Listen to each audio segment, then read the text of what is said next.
The Bible's an important book, but it's really long. Yeah, it's a collection of many books written over a long period of time, but altogether they tell one unified story.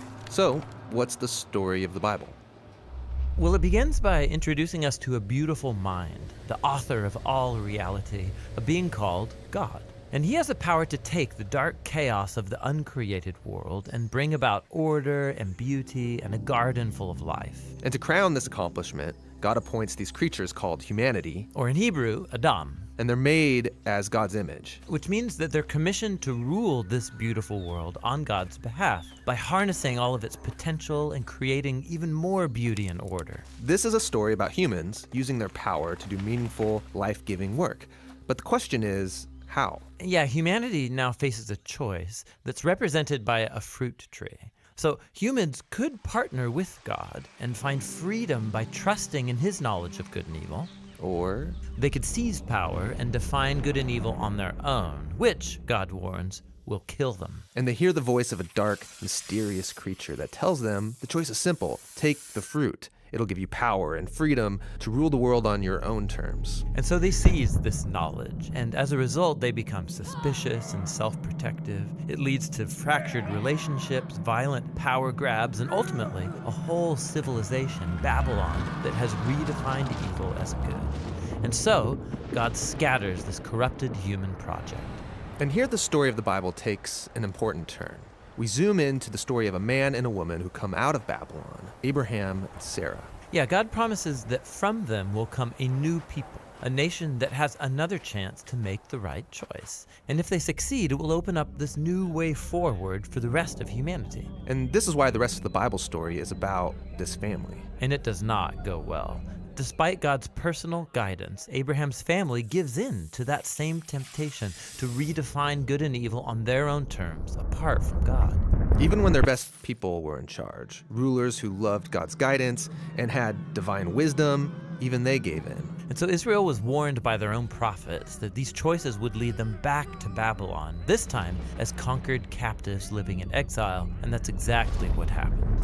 So even with God's personal guidance, Israel fails. Who can succeed? Well, the prophet said that the story wasn't over. God's going to send a new leader to Israel to cover for their failures and to transform the people's hearts and minds so that they can make the right choice. And so the part of the Bible called the Old Testament ends, and these promises are left hanging. And then the biblical story continues into the New Testament. We're introduced to a man who comes from the line of Israel's kings, Jesus of Nazareth. And he said that he was bringing all these promises to their completion. He confronted that dark, mysterious evil that all humanity has given into and resisted its power. And then he announced that God had arrived to rule the world through himself. Jesus taught about God's definition of good and evil, and he said that real power is serving others. According to Jesus, it's people who love the poor and even love their enemies. These are the kinds of people who actually rule the world. And that's confusing, but also really beautiful. And so is the claim that the story goes on to make about Jesus, that he is God become human, to be for Israel and for all humanity what we could never be for ourselves. He came to take the consequences of our evil into himself, and his sacrificial love proved more powerful than evil, than even death itself. So now humanity's presented with a new choice. Represented by a new tree. Stick with the old way of being human, or venture into this new way. And in the story, those who choose the way of Jesus find themselves energized by God's own power. People who know that they are loved and forgiven by God can become people who love and forgive others in return.